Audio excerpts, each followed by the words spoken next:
Khalifa Sall les dugg bis yar leen seen gone yi leen na xamal naa la ko gone yi patriote yi nga xam ne depuis mars 2021 ba léegi ñu ngi xeex ak waa ji ci palais bi ak tous les armada gendarmerie BIP GIGN mosuñ ci am ndam gone yi mosuñ leen a dawal te mosuñoo jooy kon nag kon nga arrêté dañ leen raxe de booy yi dañ leen raxe de waaw xam ngeen ne boo leen dawutoon tey la fa naroon na xaw man noonu naa ñëw mais gis nga booy tooñ te amoo doole da ngay yem nit même boo amee doole sax waroo koo jëmale ci kaw nit ñi waxuñu ma la amoo doole di tooñ yow yor sa ñetti nit par li mu jaas def li muy def organiser benn mafia am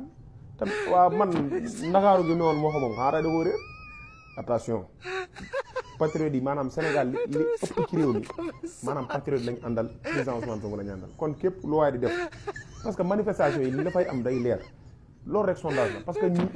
ëpp parce que boo jëlee 100% 90% yëpp ay patriote lañ 10% yi ñooy presque yeneen camps yi parce que